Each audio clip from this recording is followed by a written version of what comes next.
is study group number 10 already. And it's super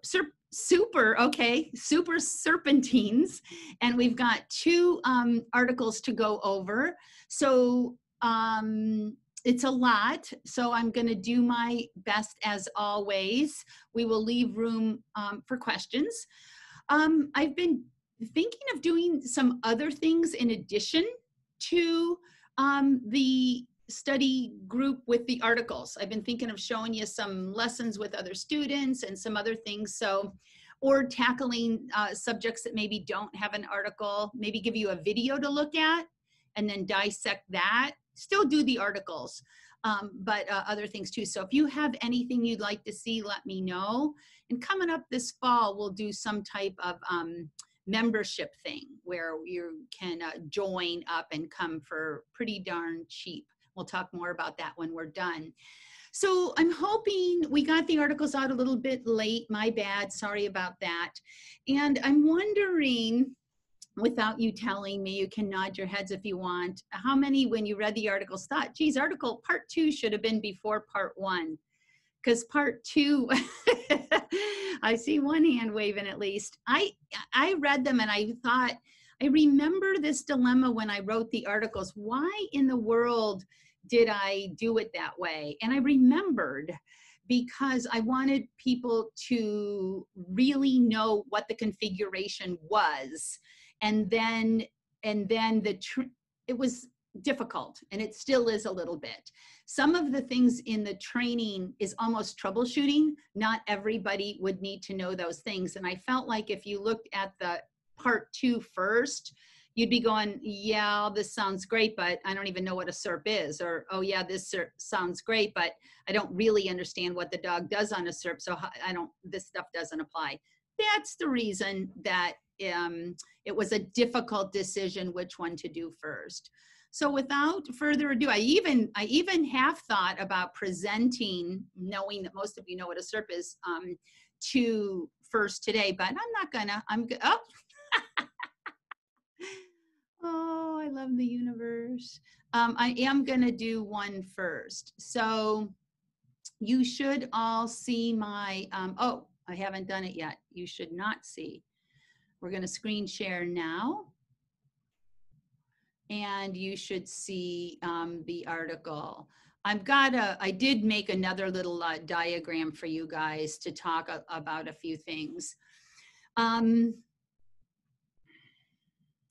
These articles are from a DVD I did called One Jump, Two Jump.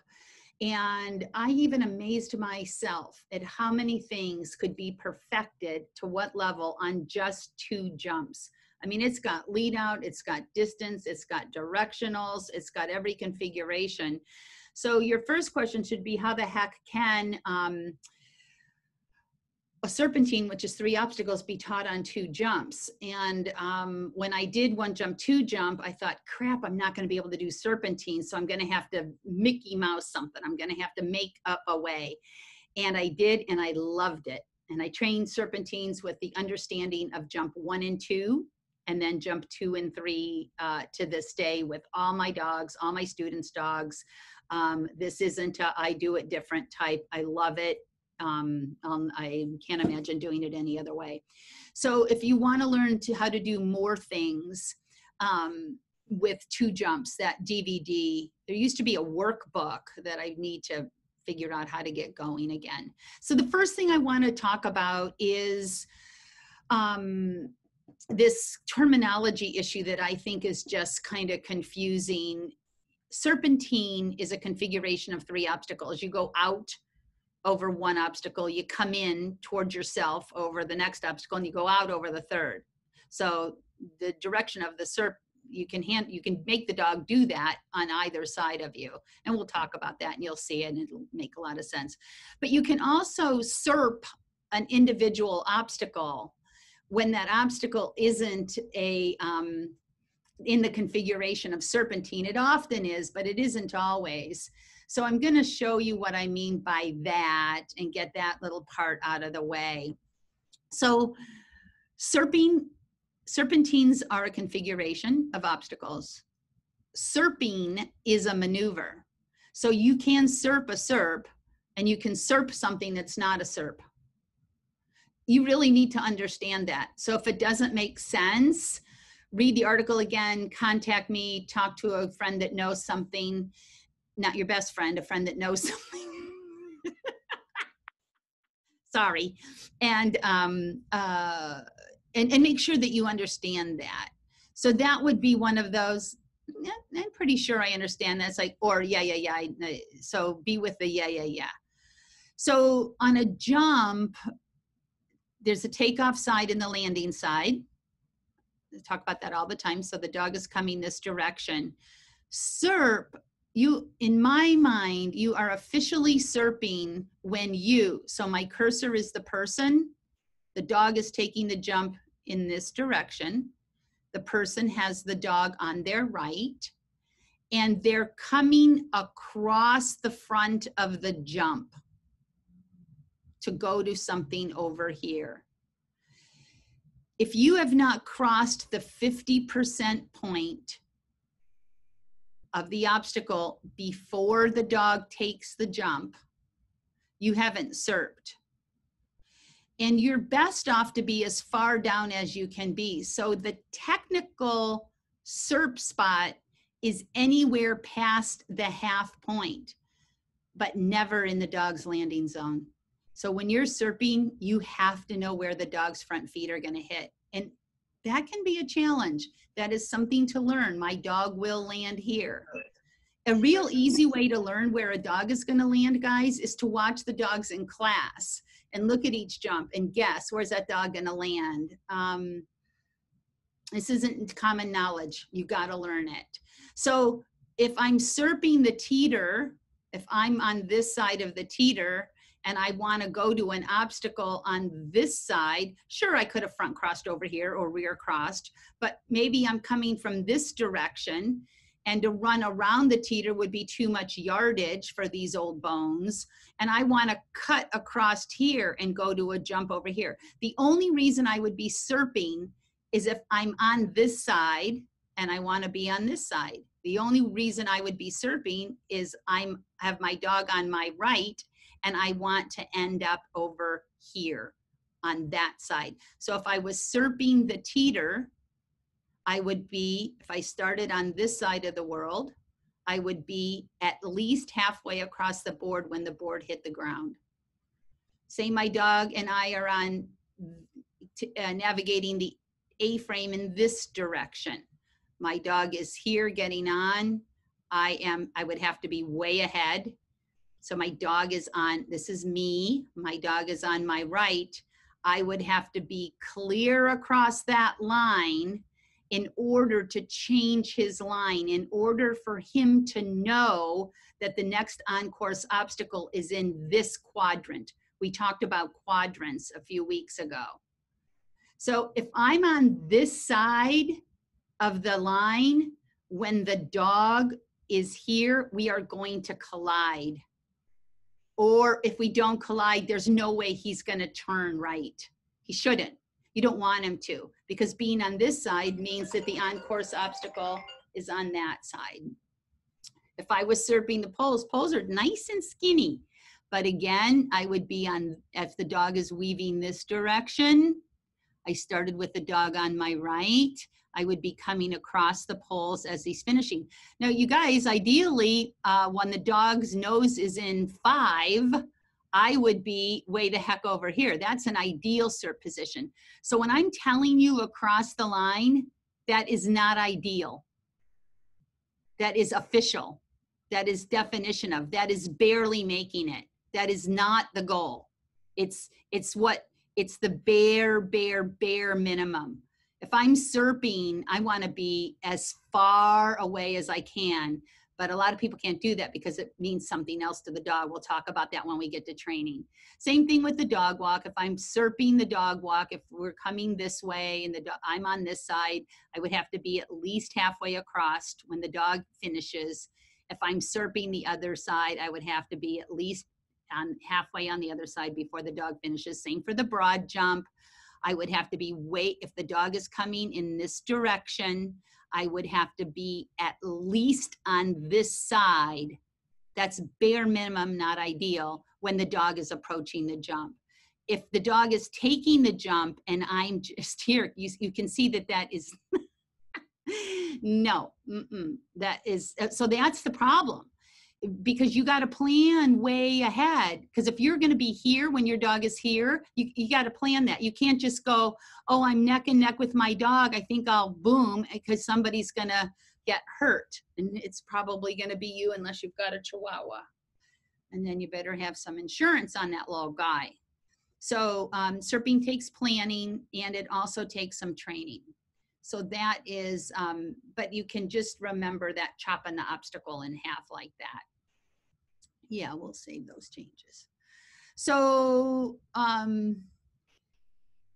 we talked about it as a handling maneuver. That's what we just did. And we talked about the difference between a maneuver and a configuration. So the classic serpentine configuration is 1, 2, 3. This configuration could also be a 180. This configuration could also be a 180. And your serpentine can be in all different angles, all different, you know, you could have 3 up here and 2 down here, and you'd still be going out over 1, in over 2, and out over 3. It's still a serp. So one of the ways to identify, so you guys, here's a real nice position for serp. So this green dog is approaching the serp jump. The handler is serping. Jump 2 is always the obstacle 2. In a classic, if you are serping a classic serp, it's always 2 that's being serped. See how far? This handler is actually closer to jump 3 than jump 2. Yes, before the dog is even at 2. That's a nice serp position. So if we cut that jump in half right there, if she was on this side, she's not serping. What a lot of handlers have to do, and we're going to talk about this in article 2, is they have to do something to get the dog over 2. That's a dog that's not trained. The goal is that you can run at top speed, and the dog has been taught, even though it's a shorter path to mama this way, even though mama's up here, why should I take that jump? And didn't she say something about cutting behind me once? And could I be? Shouldn't I just get to mom? She's running towards that jump. Looks to me like that jump's more important to her. So every time your dog doesn't take an obstacle, you guys, look at why. Mama has abandoned this jump. She's saying it's not important anymore. She's heading for that jump. I'll just go there. I'm smart. So that dog has to be taught. And for me, that lesson is called, I love this lesson because this is one of my core basic, take it to the bank things. If I put it between us, I want you to take it. Does that make layering hard? It makes layering have to be trained, that's for sure. You can't say to always take everything that's between us and then say some days don't, unless you say, and if I don't want you to, I will be as clear as a neon sign way early on, and you won't have to think. We're not talking about layering today. So this, another way to identify a serp is if you could possibly handle it with a side change before the second one and after the second one. So this handler has done a front or a blind between 4 and 5, and then another one between 5 and 6. So a side change before and after the middle jump. So if you're ever walking anything and you walk a front cross or a blind, and then you immediately walk another front or blind, then that, I always say by handler's law, obligates you to look to see, hey, would I prefer to handle this as a serp? I've had some students think that if it's identified as a serp, it should always be handled as a serp instead of a double side change. By definition, that is not true. There will be spacing and off-course potentials and arrival points which will dictate whether or not it makes more sense to do the double front or the serp. Is one always better than the other? I think so. They could be close sometimes though. It's not always an easy decision. And so this is just showing the exact same thing on an A-frame. So number 5 is 2 of the serp. Dog is coming in, technically going out, and technically coming back in, and the handler could do a side change there and a side change there. Would they want to? Not, I mean, somebody might have some reason to, but for me, it would be easier to serp this, meaning if the A-frame was cut in half, because my on-course obstacle, so you guys, if I slice the A-frame in half right there, technically my on-course obstacle is in this quadrant. So I would, if I was serping it, which is this diagram, sorry, this shows it right here. There's your little dotted line. My hand, I am on this side of this line. So this handler did the double front in the same configuration. I moved this jump over a little, but you could imagine it in the same place. The handler is serping, but she got way far ahead of the dog. Okay.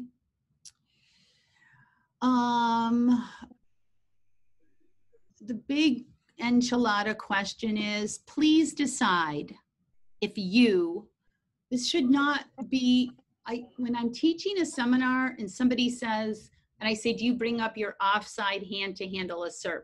Now, some of you might not know what that means.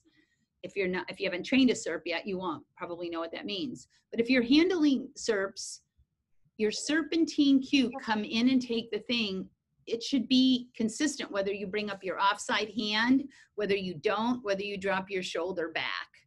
So I'll be teaching a seminar and somebody will say, do you want us to bring up our offside hand? Well, my answer is always, I want you to do what you taught your dog is the cue. That would be like going to an obedience class and say, do you want us to use the command blue to make our dog sit?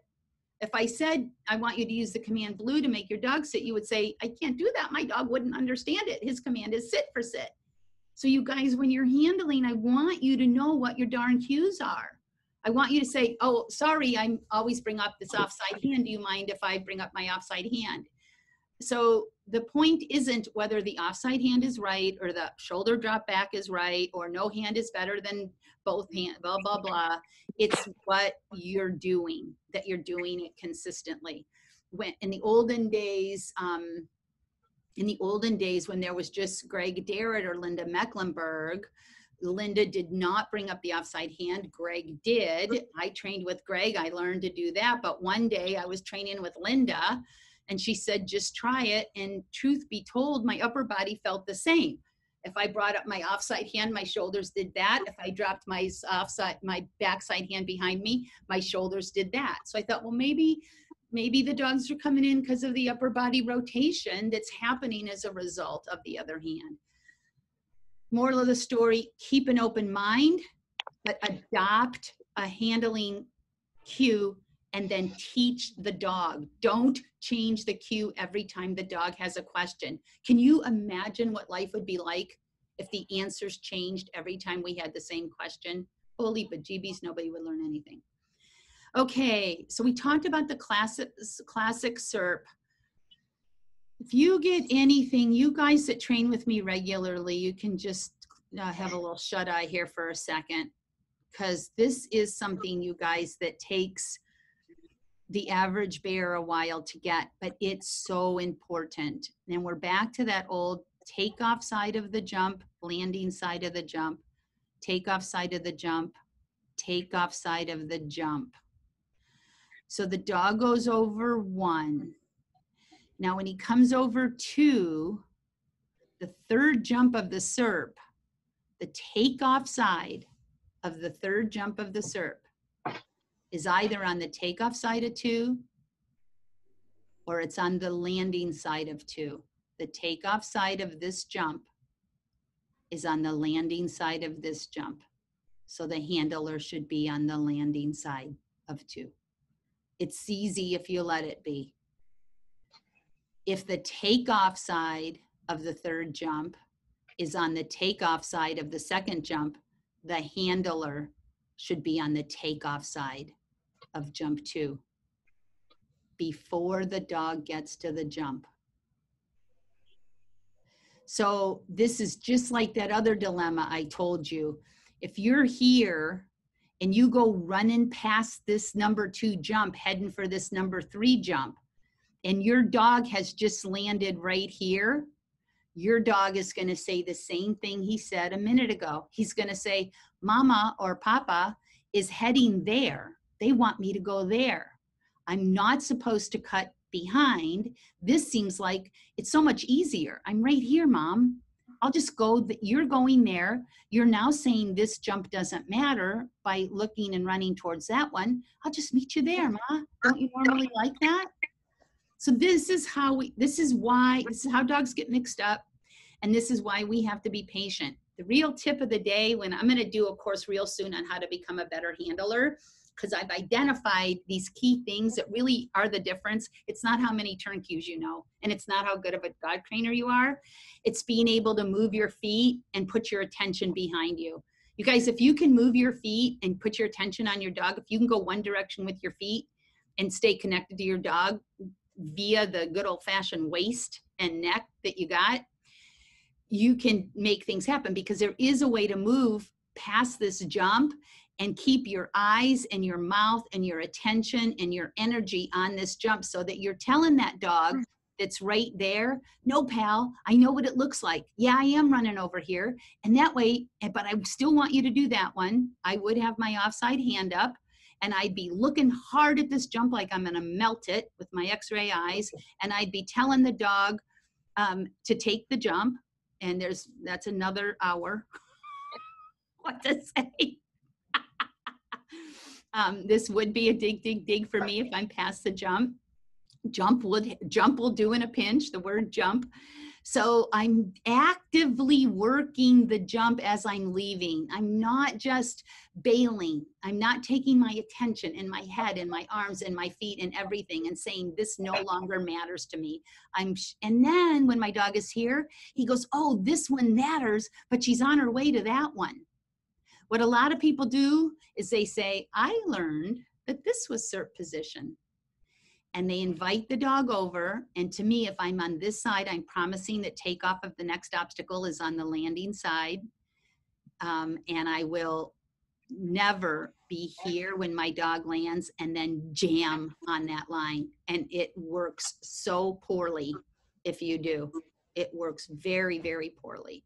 So this is, in my mind's eye, a very important handling decision. And I have had some talented students not be able to get past this jump because they don't train it well.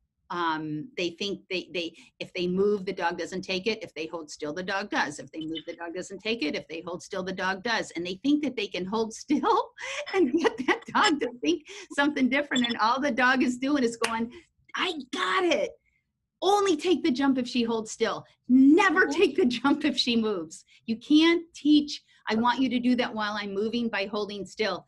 I know that it feels like it should. I know in your brain you're saying, but I'm showing him it's this one.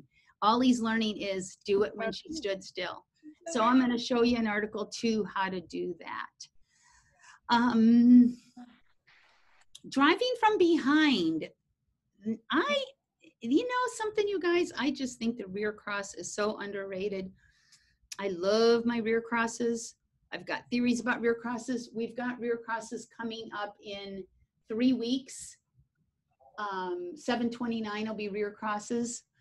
And so I want to be able to drive a SERP from behind. There's controversy over this. So I'm going to tell you what I think about it. And then I'm going to get on to the next article. The dog is not technically going straight. He's turning a little bit. So do we use left and right? And my answer is no, I don't use left and right, because my left means a lead change, go the other way. And I don't use out because my out means change a lane. You guys, so it's round pegs and square holes. Unless you want a million different commands, you've got to say which is the lesser of the things. So when the dog, if he's taking this first jump at an angle and he lands here, yes, he has to turn a little bit right. Yes, if he goes perfectly straight, it won't work. But it's also a logical thing in front of him. So just giving him permission to take it is all he needs. And this whole thing in my world would be go on, go on, go on. If he was taking jump 1 this way, I would have to give a turn cue. I would have to call him. I'd have to say, come to get this jump. But he would then, unless he ended up clear out here. Have you ever had a line get away from you? I have a million times, where it just turns into a domino. The dog goes out this way. He went for the tunnel. You call him back. Now he's going this way. He's not lined up for nothing. Well, Mama said there'd be days like that. But so you're not going to be able to just say, go on. You're going to be Hail Marying it. And another good thing to practice is a rear cross with side changes. So this handler is rear crossing the first dog, rear crossing the second dog at the second jump, and rear crossing the third dog at the third jump. And here she's just rear crossing once. Dog is on her left, she's going to rear and then just handle this as a 180. The dog does the second jump on her right and the third jump on her right. So moral of the story here is make it so you can do it any way you want. Here's what, if you don't know that you're great at serps, this is a thing you might be doing. This is the meat of the matter right here, guys. This handler, if this handler runs past 2 like I'm saying they should, the dog isn't going to take 2. Dog's going to run past it. So the handler has been trained by the dog to help. The first or second time they ever did a serp, they didn't say, my dog doesn't understand this, I better teach him. They said, I got to get my dog to come in over the jump any way I can. So what the handler did is they bowed way out to say, it made them go this way that helps the dog come in, and they bowed way out. That dog, as soon as that handler starts moving off of that line in this direction, that dog should be absolutely guaranteed that the next on-course obstacle is down here because of the movement. That dog should not be brought this way and then jammed back to 3 because he didn't get the luxury of some training. So the bowing out is a problem. The other one that's not in the article, the big enchilada that I really gives me a soft spot in my heart for dogs, is the handler will stand in the middle and do what my friend Nancy Guys used to say, bang the gavel. She probably got it from Jim. Bang the gavel, bang the gavel. So you're stopped saying, come and jump in my lap, come and jump in my lap, come and jump in my lap. It won't hurt much. I'm just going to stand here. And no, those dogs really, they learn. My handler will not move if I come in, and I just better slow way the heck down or not come in at all. So you really do have to learn how to run past that jump too. So if you are currently not able to drive this straight line in your serp, like that, like this, if you can't do that, if you have to come in a little bit to get your dog over 2, you got a problem. If you have to use decel to get your dog over 2, you got a problem. The problem is, you guys, if you bow or decel or bang the gavel to get the dog over jump 2, you are running the risk of marrying that cue. The more you do it, the more running will get harder. You think you're just showing them, oh, come in over 2, come over and over 2. No, you're saying, if I don't stop and bang the gavel, here, here, here, here, here, if I don't bow out, you shouldn't take 2, because that's what I'm doing to get you to take it. It is the cue by nature of you doing it. It becomes a cue. And the more you do it, the more you marry it. So you're better off to read Article 2 first. And teach your dog some skills. Now we're just gonna go, no, we'll do them in order. Sorry guys, I'm gonna move some of you out of my view here. So the rear end work over the jump. This is if you're getting that bar knocked a lot, if your dog needs some rear end awareness. The main reason a dog would be knocking this jump is if he's fat. So, and this illustration is for a Chihuahua or my dog Tux, who actually does do that. Most of you are going to have to be here and give your dogs a little bit more room. There are people that say that dogs do not bend over bars, that they land and then turn. I think I don't know what they mean, because you guys, dogs have all different physical capabilities, their age, their breed, their training, their flexibility. Do they have a sore shoulder that week?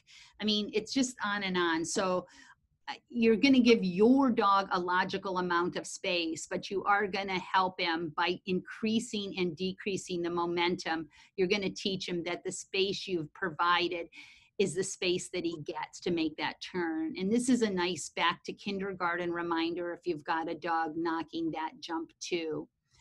And all the step-by-step is there. So this is one way to start showing your dog to come in over that too. So this is a terrible angle for this jump one, but there are lots of times on course where our dogs have to take that jump and come back to us. And I don't like to do a bunch of sits, and I don't like to sit and then move simultaneously with movement. So I send. I'm just playing with the dog, and I send and I run past, and I'll drop the toy behind me. And this is how I start my jump 1 and jump 2 training on just 2 jumps. In my 1 jump 2 jump, there's a drill called jump around the clock, which just means you take your dog. And this is stuff we used to do in beginner's agility. I don't know if everybody still does it, but boy. So I'm going to send to 1 and I'm going to run past, and I'm not going to slow down. I'm either going to drop my toy here. The other thing that I would do is I've been talking to you guys that I'm using these mark buckets and tubs more and more. So with Quizzleberry, it was great because he knows marks. So I put his mark where this handler is. I mean, I could go 0 to 60. I sent him over 1, told him to get on his mark, and I was way the heck up here the very first time he ever saw it. So I like the mark because he's driving to something specific, and then he has a nice controlled behavior to do. It also teaches him a nice collection as he's stopping on the mark that's going to help do the same thing with that rear end strengthening that last drill is going to show. So I'm using that mark more and more. So again, I would not do this unless the dog loved, had incredibly high value for his mark. I could also drop a toy there, but I would not stop to get the dog over the jump. I would tip the jump first, you guys. I would tip the jump this way and just run. So I'm actually teaching the dog, you have to take things when I'm running past them. If you stop, you're just teaching the dog, take things when I'm stopped. I hope I made that clear. So this is pretty much the same. And this is isolating jump. So if the dog, this is another solution. You do put the dog on a stay here. This dog is on a stay or on a mark. If he's on a mark, you'll be happier. It's not as hard. And then you get yourself up here and you move. And then you can stop when he arrives and does catch up to heel. The dog catch up to heel is in my pre-agility class. So driving to the leg is an easy thing before this drill is done. Now, and this adds even more movement. So this handler is already up here and there's just a little movement. You could do 1 or 2 of these perfectly still, but boy, I wouldn't do more than 2. And then you're going to actually be here. But you gotta put your dog, if your dog's fast, you better put him far back or put him over here, and you better start moving. The object of the game is to not come within inches of your life. The object of the game is to be way up here. And there are dogs that can really struggle with that drill. But again, if you have a mark here and a mark here, you could just fly by because you'll have so much value in the mark. So this right here, it says, I like to live in a world that says, when in doubt, take the jump. So that's what I'm talking about. If it's between us, take it, whether I'm moving or not. So changing things up, going to different positions. are important. This is what I was talking about at the end of the other article. And then I also want to talk about the importance of working jump 3, which is down here, because that gets top handlers. So you guys, this is exactly the same thing I was teaching. The handler has to move. So you can, this is jump around the clock with movement. If you did strong jump around the clock work, it's not crazy for the dog. And I can put my mark tub right here and have the dog starting on a mark tub. Again, why start on a mark tub instead of a sit?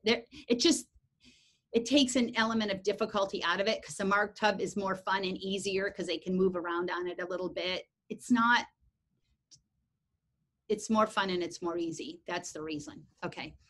So you release the dog and you move and they come to their mark tub. You can also drop their toy here, then you'll be dropping their toy here. And yes, you have to drop the toy in the right place at the right time, sorry. And if you drop the toy too early and they run and steal it, you don't do anything. You guys, if you scold your dogs when you get the toy wrong, I always think of it that way. It's like, oh, I got it wrong because it didn't work. Then you're telling them don't drive to reinforcement. If you're using reinforcement and you're saying drive to it, I also wouldn't scold the dog if he ran around and stole the mark. I would maybe tip the jump or move the mark or do some single mark stuff. I teach my wraps with a mark now. So please don't scold your dogs for doing exactly what you wanted. You think it's all about the jump. They think it's all about getting to the thing. And that's okay. Just be smarter so that you have your cake and eat it too. Even if I pick the thing up before they get there, I don't vulture down on their little faces. And you guys, some dogs care way more than others, right? So, know thy dog. And so now this is doing that when your third jump is on takeoff side. Takeoff side of 3 is on takeoff side of 2. All right, who's getting sleepy? Anybody getting sleepy? You guys, working the last jump. That's why what I love most about this using 2 jumps is you're teaching that dog to work that second jump. Sorry, I don't want to make anybody seasick. You're teaching that dog when you're starting, I'm pointing, when you're starting here and you're doing those 2, you're building value in that jump. Why should my dog, if I'm running this way, this is a controversial subject.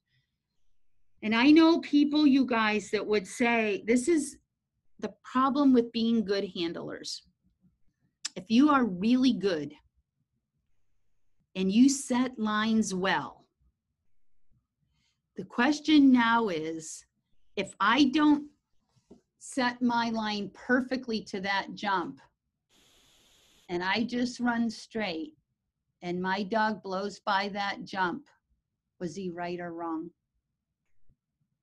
And I got stuck on that because I was watching world team tryouts year after year and worlds. And oh my gosh, the heartbreak of just a classic big serp and the handlers getting way ahead of their serps because they're brilliant trainers and they are. And the dogs run by that jump. So I had to ask myself, what do I expect of this dog?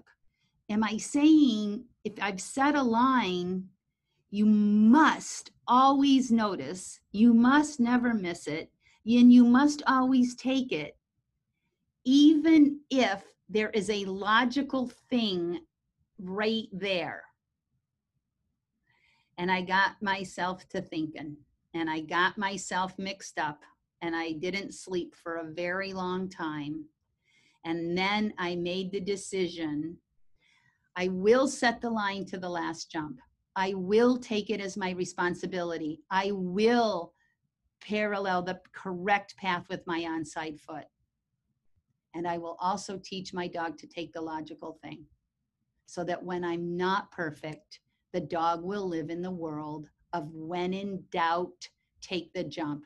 You guys, if I'm passing, first of all, even in snooker, I'm not gonna pass something that close.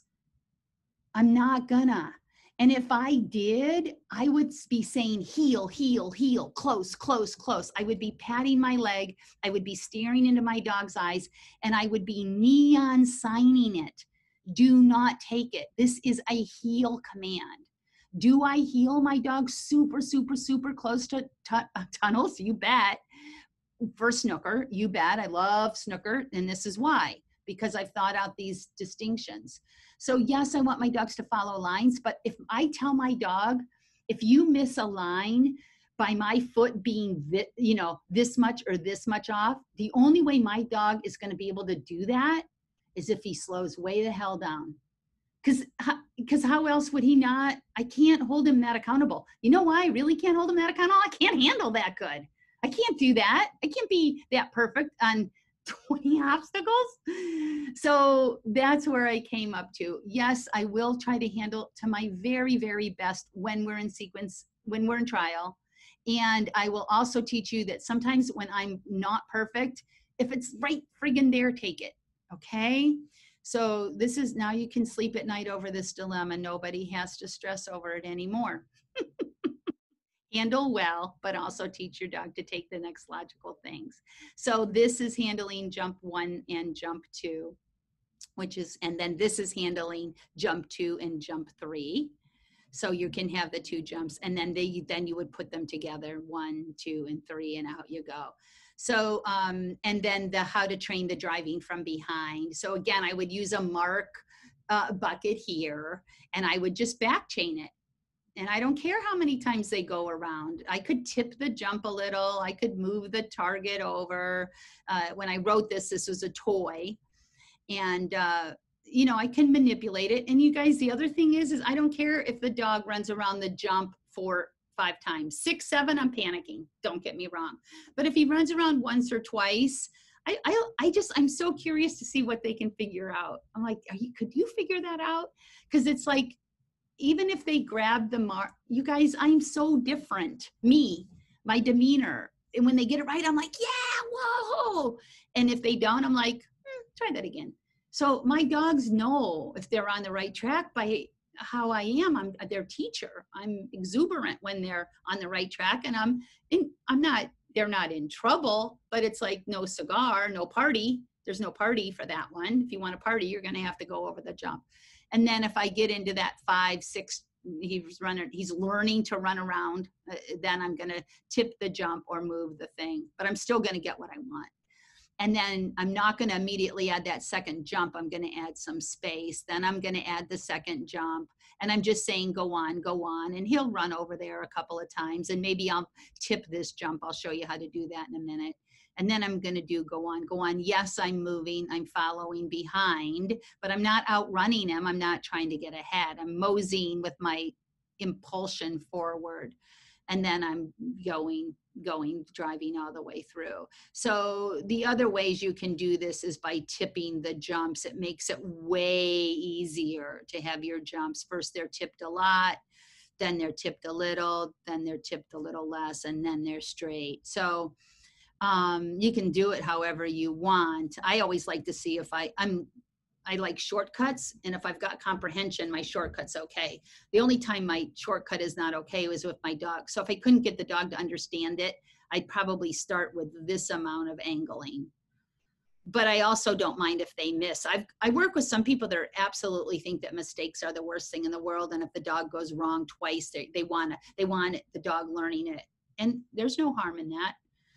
I'm just so curious as to know what they know that I take more liberties. So that's how I would back chain. And this back chaining SERP is, nowadays we all work so hard to be ahead on SERP, we'd hardly even talk about being behind, but it's nice and handy when you need to do it. I'm going to stop the screen sharing now. Stop share. And I am going to see everybody and start taking questions. And if your question is about the training, that's fine. Like, it doesn't have to be related to SERP. If I said to do something that you don't understand, you know, it doesn't have to be strictly related to the jumps in the configuration, or you guys go basic on me. Anything is fine. What level would you see SERP in competition? Pat White? I've seen it started at novice. Have you? Yes. Yeah? Oh yeah. I They're wasn't sure. usually not real difficult. Yeah. But they're there. Yeah. So so what you might see is one that's angled a little bit. Yes. And you guys, if it's angled a little bit, it's still a SERP, and you want to handle it like a SERP. That judge is actually doing you a favor.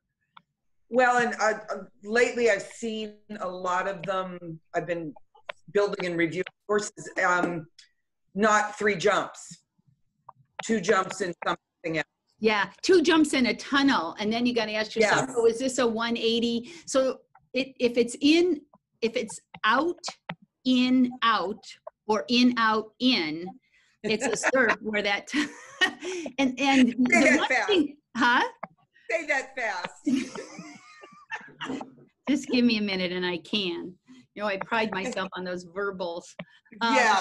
Hang on, I got to get my big dogs out so I can get the puppy out. So you guys, the one thing that we didn't talk about today, when you're exploring SERPs and your side changes, whenever you see a SERP in competition, look at both sides. At you being on both sides. I will try my darndest to end up on the side of the last jump that my next on-course obstacle is on. Oh, there's a baby dog. Very, very, very cute. So I will go to pretty great lengths. Now, if I can do that last jump, so you guys, the SERPing of the jump that is up, you can do that on your last jump too. You can do a SERP maneuver on the last jump of your serpentine if you can't be on the side that you want to be on of the last jump. Questions for me?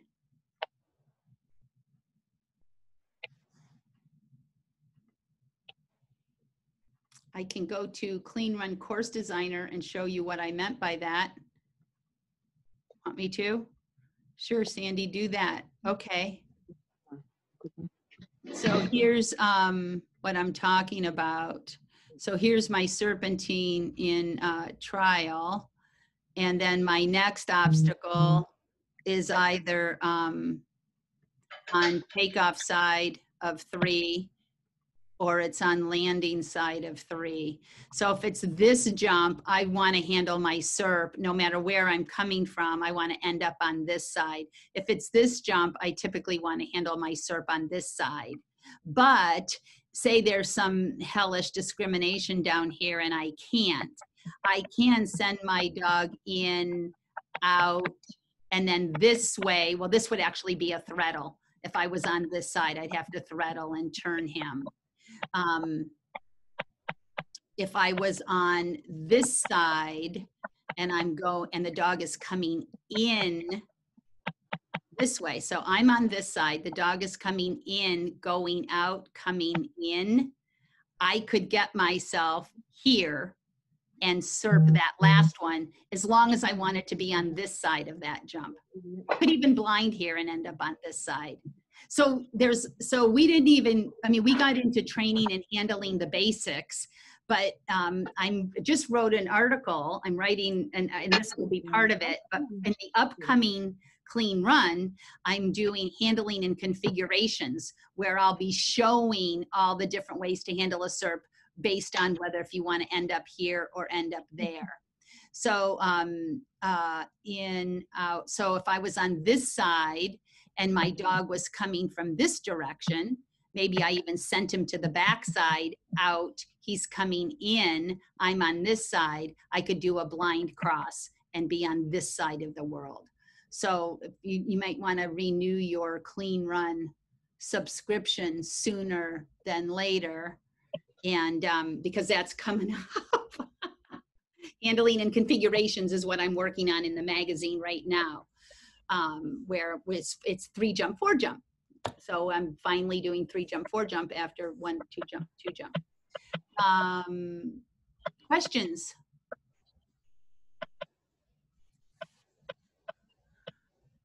A couple of us are interested in how we can get our hands on 1 jump, 2 jump. 1 jump, 2 jump is actually a DVD.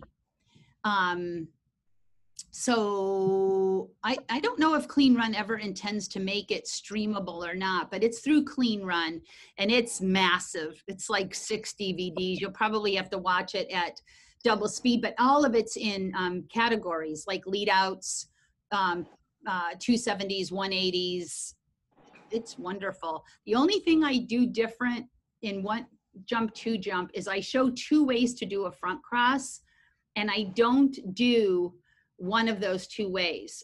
And if you want to know, you can buy Feet First. If you know my Feet First program, you'll know immediately because I show one where I'm sideways on the jump, banging the gavel as an upper body front cross, and I do not do that anymore. I get that line set with that onside foot with a front cross. To me, it's not a front cross if the onside foot hasn't set the line. So that is the only thing in 1 jump, 2 jump that is not up to date. Sandy, you mentioned a workbook in that article. In 1 jump, at the end of 1 jump, 2 jump is a PDF of a workbook. And Clean Run used to sell the workbook because that stuff is old. And they quit selling the workbook by itself. And they told me that I could get it printed and correlated and sell them. I'm so disappointed that they quit selling it because I still use mine all the time. I thought I might have one here to show you. So if you have the DVD, you can print it out. If anybody has got a lot of extra time and they want to print them out for me, I'll give you 10 to sell. I don't know. Sandy, it's very easy to print out. It is? Yes. So Pat, if anybody wants it, Pat will print it out for you. No. Pat's braiding and Pat has a puppy. Pat, I think your second item with your toys will promote your toys here on Wednesdays at 4:30, and you can sell the workbook. Ah, yeah, right. No, I'm going to play with the puppy. Sorry, I don't have them. I wish I did. The PDF, it works just as fine. Yeah, well, it would just be printing out the PDF and collating it and putting it on a little ringy thing. A ringy dingy, yes. Anybody else? Who's going to practice serps? You guys, even if you don't have room for 3 jumps, put up the 2 jumps and practice the 1 to 2. I want you to notice what you're doing to get that dog over 2. Because I can guarantee you, if you did not systematically train him to come in over 2 as you're running by, he's not gonna. And so there's something, you either know, oh yeah, I trained it. Those people that started Young Dogs with me, they know how much we trained it. We trained catch up to heel first. We did jump around the clock with a single jump. If your dog knows jump up, catch up to heel and jump around the clock, you've got that jump 2 with movement. But so you know how it is with dog training. They never just know anything. They know something because they knew something else. And they knew that something because they knew 2 other something else's. Gosh, guys, just having the dog, I'm shooting a new program, new pre-agility that I'm so excited about because it is going to be so simple. It's going to be like 4 basic things that you need to know. And a lot of it is half of agility you can teach in a crate. Half of what you need, I'm exaggerating a little tiny bit, but you can train a lot with just your crate, a mark tub, and a stanchion. My puppy's got some pretty elaborate handling skills with no equipment. I don't remember why I started talking about the pre-agility program. Oh, it's about, I don't know. But you could teach moving You could teach moving. Oh, it's the having the basics and the noticing. I want you to notice. That's where I was going. I want you to notice what you do to help your dog get over jump 2. And I talk about the space of the jump. So if you can imagine, these are the stanchions and this is the bar. This is the space of the jump. And you should not be in that space of the jump. You should be past the second second stanchion. And ideally, you're way past it. And ideally, you're so far past it that the dog thinks all you care about is the third jump. And that's why he wants to go there and not take the second one. Makes sense to him. We talked about that. So I want you to notice, and we didn't talk about this either. Oh, thank you, thank you. If you're rotating, I don't rotate on a serp. My footwork on a serp is this. Done. It isn't rotate and then go. So because I rotate on a threadle, some threadles, not all, but I want to rotate mean come to me. On a serp, I want the dog thinking carry on, not recall. Rotation is a front cross, come into me. Got it? So I don't rotate on a serp when I'm wanting the dog snaking along. It's not a recall. He's just floating into me. His vision is going to the next jump, not to me. Fun stuff to think about, right? It makes you teaching them. Yeah. That last picture where you showed the person turning off just slightly, the handler turning off just slightly. You're saying that's a no, a don't do? You mean the handler bowing out? Not the bow one, just the slight body turn. I think it was there was a slight. Was it in the article? Yeah, it was in the article. We can go.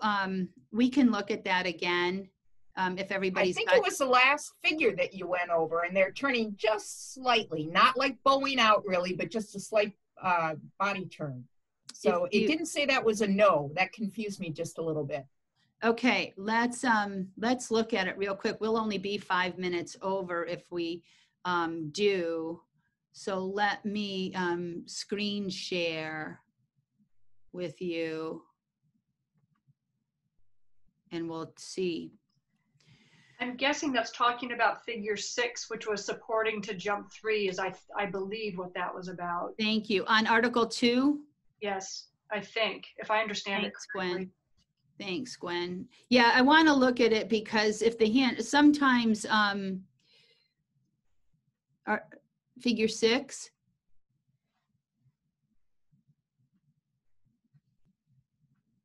Do we have, oh, this handler looks like she's rotated. Is that the handler we're talking about?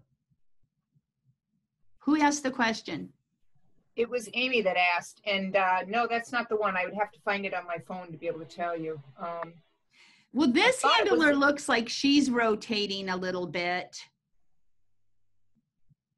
Yeah, that is the one. You're right. That's the one. Yeah. Sometimes these figures are really, really hard. So you guys, when you bring up your offside hand or you drop back your onside hand, your shoulders absolutely rotate. And the other thing is I could be where this handler is when the dog is here, and I am absolutely looking back at the dog 100%. Amy, thank you so much for asking this question. My upper body is very often rotated.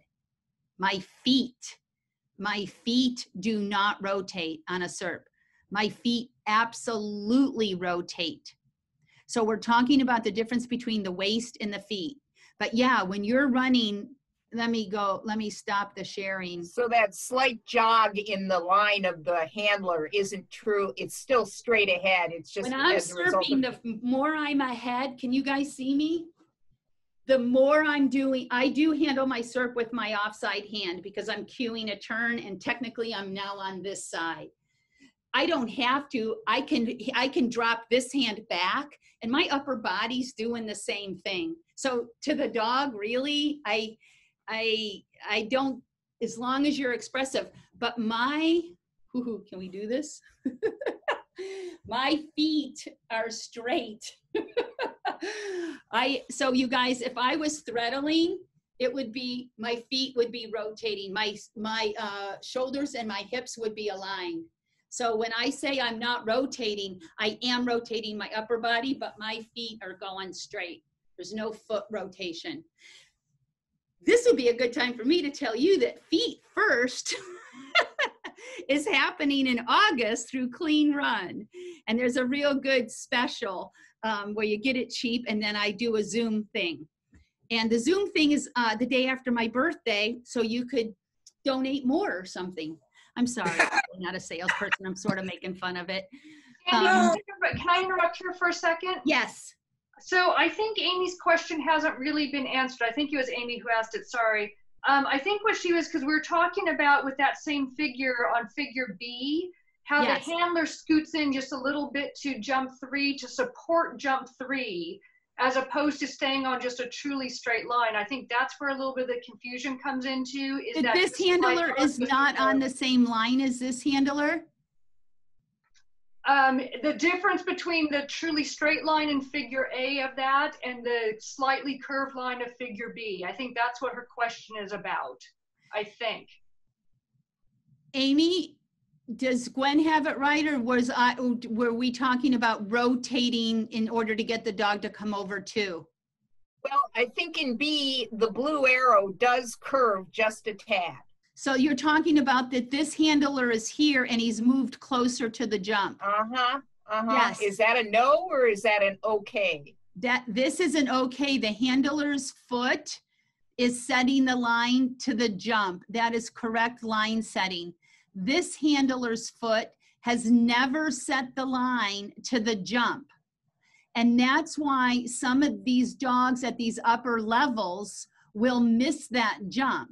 And that's, So this handler is sealing, what I call sealing the deal. And this handler's foot is changing that line, and she is stepping in a little bit harder at that jump. But there's going to be times where you're either not in this perfect scenario with the dog. So the point I thought I belabored, which is my favorite thing to do in life, is that this handler is perfect and this handler is not perfect. But the question is, do you have to be perfect? And if you're not perfect, does the dog, quote unquote, for lack of a better way to say it, have an excuse to not take the jump?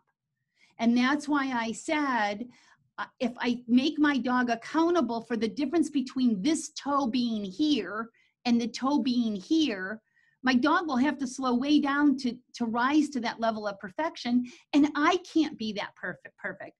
Technically, this handler is perfect. And technically, this handler hasn't worked the jump. But I took my training program to include, when in doubt, take the jump. And if I don't have a line set perfectly, you should still take the jump. And I don't have to be perfect for you to understand to take the logical thing, even if I'm not perfect. Where some people would say, listen, that line, and that if I was ever going to be that close to the jump, if I was going to mean don't take it, I would be patting my leg, I would be saying close. So this handler is technically perfect. This handler is technically not perfect. And I had to, you guys, when you're doing stuff in Clean Run Course Designer, you know, you can't, it was the only way I could show, and it might have been better if I had, but I didn't want to look like the handler was running to the jump, and I didn't want this one to be too close too. So yeah, this handler is pushing in the slightest amount, and that foot, if that foot had an arrow coming out of it, it would intersect the jump. If this handler's foot had an arrow coming out, it would not intersect the jump. This handler's doing a better job, but I still want the dog to take the jump. Yes, I get it. I get it. Thank you for clarifying. Yeah, I'm sure that you aren't the only one. And that's why I said it. I was like, you know, because my friend was like, well, if I'm saying the line, the onside foot sets the line to the on-course obstacle, then the question is, what if the onside line isn't perfect? Is that an excuse, for lack of a better word again, for the dog to not take it? And I'm like, I'm never going to be that good. I'm never going to have, I mean, no, if it's planet Earth, the jump is there, take the darn jump. When in doubt, that's when I adopted that, when I got into this line. Because when I started taking footwork drills, and we got to go, but come to footwork. I was off course for 6 months because every time I set my onside foot down, my dog accelerated to whatever was there. So I had to get really good with my line setting. Once I got good with line setting, I had to teach it. Once my students got good, we started splitting hairs. Well, does that mean if the line isn't perfect, don't take the jump? I'm like, we'll be in a peck of trouble if we're saying we got to be perfect for them to take the obstacle. Oh, no, no, no, no. General vicinity, have at it. I'm going to do my best with my feet while you're doing it. All right, you guys, thank you so much for coming again. And I really appreciate, sorry I didn't get the article to you. Next week is going to be when play isn't. Be here or be square. And yes, we're working on the recordings. Thank you for the puppy fix, Pat, but I can't smell its breath from here. Bye, everybody.